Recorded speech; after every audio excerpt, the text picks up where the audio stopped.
I'm Doug Fern, and this is my take on music recording. What is the weakest link in your studio? The process of recording music requires audio to pass through quite a few devices between the instrument or voice and the final product heard by the listener. There are many places where things can go wrong, and the laws of physics means that everything we put the audio through has some inescapable negative effect on the chain from musician to listener. I have always felt that it is our job to do as little harm to the artist-listener relationship. We must accept the fact that we cannot recreate the experience of being in the same room as the performer. But in most cases, that's not our goal. We want to preserve the artistic integrity of a performance, of course, but we also have the ability to compensate for the lack of realism by using studio techniques to make a more compelling experience for the listener. I have talked about that before, so I won't go into any more detail. Today I want to look at the devices that must exist between the music and the listener. What do you think is the weakest link in that chain? I know my answer, but you may have a different one. My answer is that loudspeakers are the weakest link. That's another topic I have talked about previously, so if you want to hear more about that, listen to the episode Monitor Speakers and How to Get the Best Sound Out of Them from February 2025. In my experience, every time you upgrade your studio with an improved device, it starts to reveal defects in other devices. It can be a never-ending and expensive quest to replace the weakest link. As you solve each problem, you get into deeper layers of new problems. There are those out there that do not really care about quality. Maybe they cannot hear the difference, or the crudeness of the sound is part of their style. Or maybe the genre requires a lo-fi sound. If any of those apply, then your life will be much simpler. I talk about that in more detail in the episode, Does Quality Matter? From April 2025. My life in music recording has always been a struggle to improve the sound. The technology has come a long way in my 60 years of recording with professional equipment. And before I started, the advancements in sound quality were even more dramatic. We went from crude recording using a mechanical system of a large horn coupled to a cutting stylus on a wind-up turntable to some pretty impressive sound by the 1950s. Since then, the improvements have been less dramatic and in smaller increments. But with every advancement came the need to improve everything else. The weak links that were irrelevant earlier suddenly became the greatest irritant, now that they could be heard. We have the tools now to perform at a level that would be astounding to the recordists of the 1940s. Let's look at the links in our recording chain and see the current status and where improvement is possible. Everything starts with the music, of course. The quality of a musical piece is entirely subjective. Everyone has different tastes and preferences, so we can't make any rules about musical quality. But what separates quality music from subpar music can be somewhat defined. That is beyond the scope of this episode, and I wouldn't want to tackle that subject myself anyway. Most of us know what musical quality is, even if we can't precisely define it. Really good music follows some rules that society collectively has determined to be appealing to us. This varies by culture and tradition, but it's reasonably consistent. The music conforms to those traditions and what society finds attractive. That would seem to be a limitation, and I think it can be restrictive. If everyone followed the same rules and never tried anything new, our musical heritage would be stagnant and boring. We need innovation and rule breaking to advance, and sometimes it takes time for the general public to accept something new and different. I think most humans dislike change. It makes them uncomfortable. But it is vital to keep music interesting. In most cases, we do not have much control over musical quality as recording engineers. Next is the performance. Even a classical musician playing from a strict written part, driven by a conductor's vision, brings something unique and personal to that performance. That's what they were hired to do. This applies even more to the musician performing popular music in any genre. They can't just play the notes. They have to put something of themselves into their performance. It doesn't matter if they are part of a group that plays together as a unit or someone hired for the session. Their creativity and individuality are what they bring to the music. An engineer can help facilitate that creativity by making the performing environment as good as it can be. But mostly the performance is another thing that we have very little control over. Next, we get to the studio technology. First on this list is the studio room itself. I have talked about this in multiple episodes, so if you want more detail, listen to The Room Where Music is Recorded, April 2020, Recording in Improvised Spaces, May of 2020, Improving Acoustical Spaces, October 2023, Building a Studio, May of 2025, and Bleed Isn't Always a Bad Thing, from July of 2025. A poor-sounding room will affect the quality of the recording, no matter what you do. Often, you can use techniques to minimize the impact of a poor room sound, but it will always be there. Where you place instruments and voices in the room is another variable that affects the sound. And then we get to microphones. There is both an art and science in choosing the best mic for a given sound. Mics all sound different, and even vintage mics of the same model often sound very different. The sound of a microphone deteriorates over time, so most mics will require maintenance throughout their lifetime. More on mic selection can be found in Microphones, July 2020, Stereo Miking Techniques, October 2021, Ribbon Microphones, October 2022, Choosing the Right Microphone, February 2023, Choosing Microphones to Buy, November 2024, and Single Mic Recording from December 2024. The signal from a microphone has to get to the recording equipment through audio cables. Most cables are good enough and do not degrade the sound, nor do they introduce noise into the recording, but cables and connectors can have problems. Details on that are in Cables, Connectors, and Studio Wiring from January of 2021, and other episodes where this topic is part of a larger concept. Although the focus is on mic cables, the same applies to all the audio cables in your studio. And patch panels may also be a weak point, especially in mic circuits. Anyone who has ever used a patch bay knows that they often have problems. Intermittent connections, noise, and distortion often come from patch panels. Solutions include using more robust connectors like XLRs instead of TRS plugs and jacks, or using a relay switch patching matrix controlled by software. The low-level microphone signal must be amplified to bring it up to the line level needed for recording. The preamp could be in a console, a converter or interface, or as a standalone device. I believe this is a critical component in the signal chain, which is why the first product I designed was a vacuum tube mic preamp.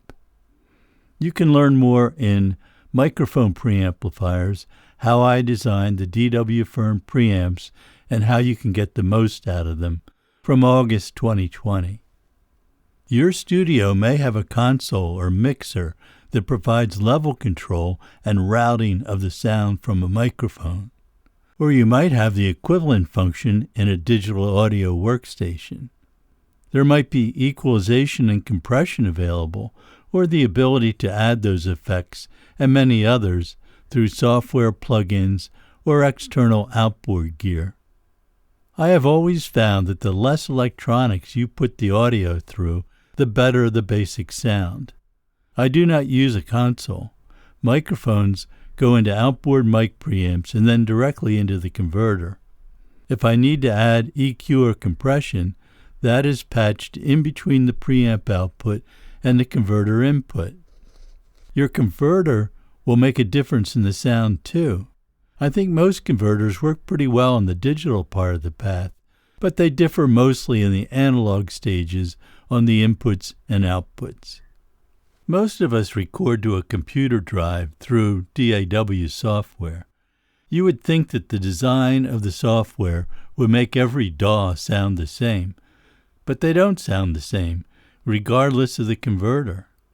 Different software designers prioritize different aspects of the internal workings of the DAW. It will affect the sound. Whether we mix through a console or in the box, the sound of the mixer or DAW can degrade the sound.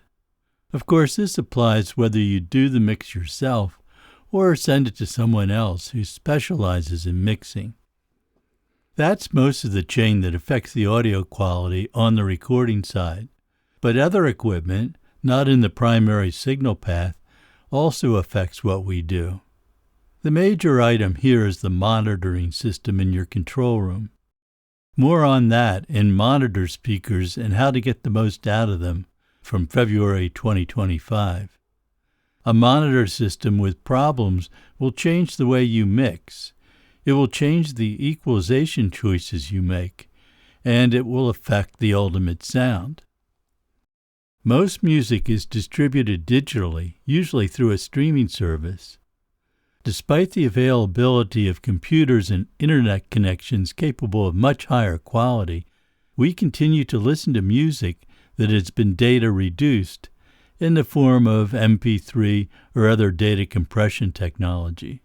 I am amazed at how good these formats can sound, but there is no question that much of the nuance of our master is lost in the data compression. I think this is a major weak point. Although a minor part of music consumption, vinyl records have shown significant gross sales over the past 10 years.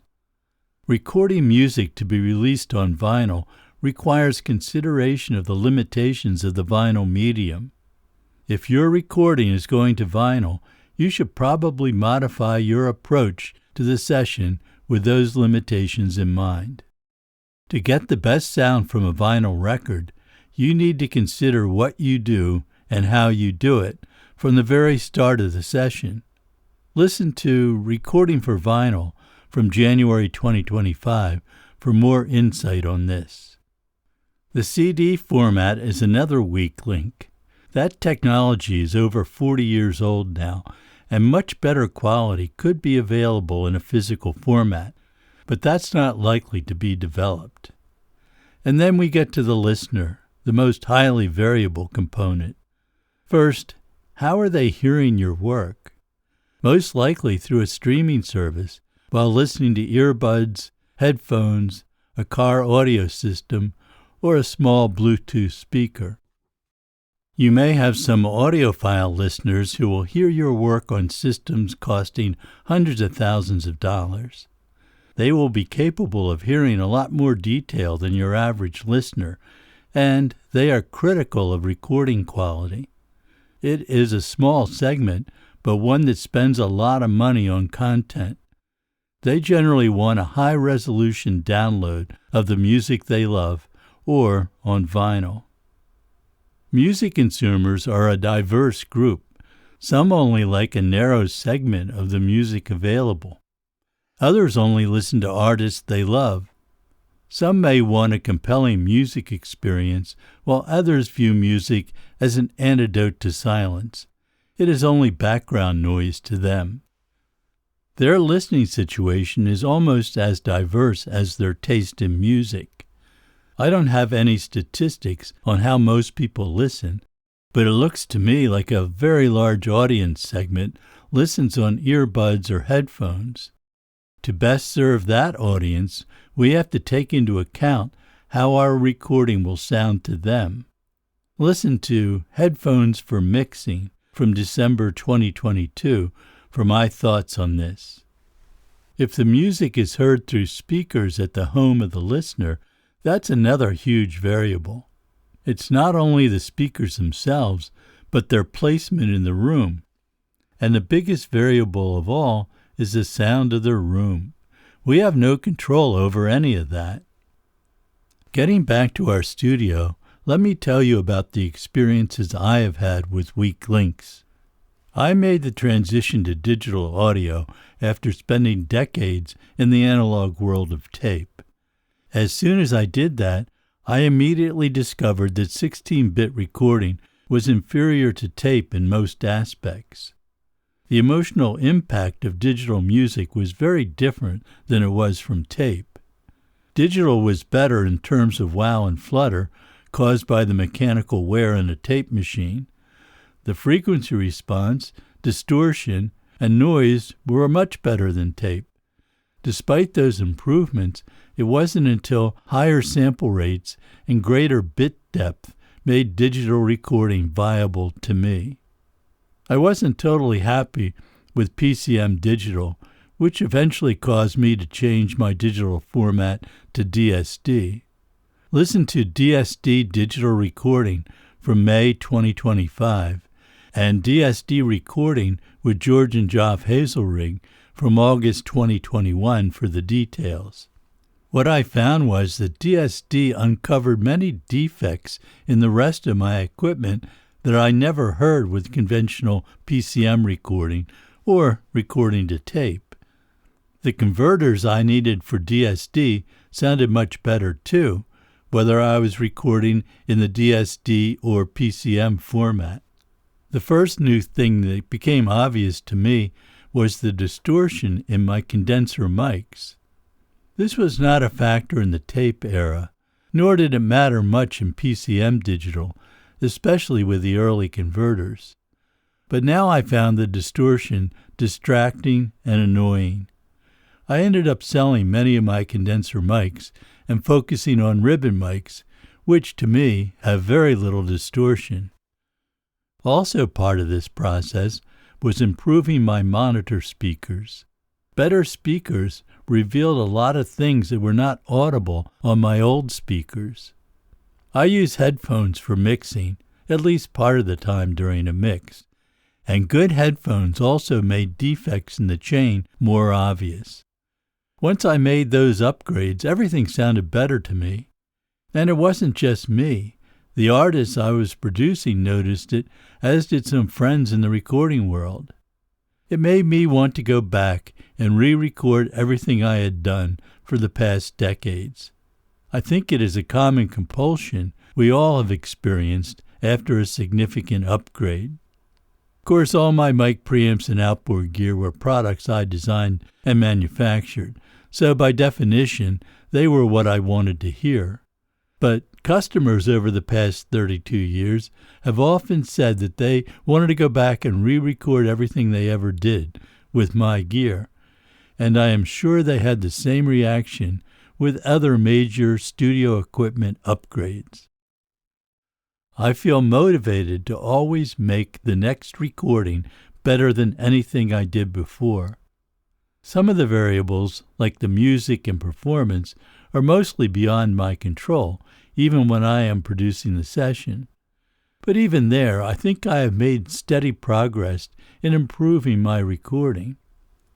My studio and control room are not optimum, and those are my current weak links. Addressing those problems is expensive, but I have a design for a bigger and better studio ready to implement if circumstances ever justify it. Still, I get good results from my suboptimum facility. I know how to work around the limitations of the space. So far, I have not mentioned the engineer as a potential weakest link, but he or she can be. Put a poor engineer in a studio with the best equipment and facility money can buy, and they probably will not get great results. Buying the best equipment is just a starting point. Engineers have to rise to the level of that equipment in order to make great recordings. So, what is your weakest link? What would it take to improve your current worst component? Is that feasible? But beware, you can't just improve one thing. It will reveal another layer of problems. It can be a never-ending quest for better sound. And there will always be people for whom this is not important. They either can't hear it or are satisfied with what they get. That's a viable option for them. But others will never be totally satisfied. And that is what drives the state-of-the-art forward. Thanks for listening, subscribing, and commenting. Let me know your thoughts on this or any episode, or suggest a topic you would like to hear my thoughts on. You can reach me at dwfern@dwfern.com. This is my take on music recording. I'm Doug Fern. See you next time.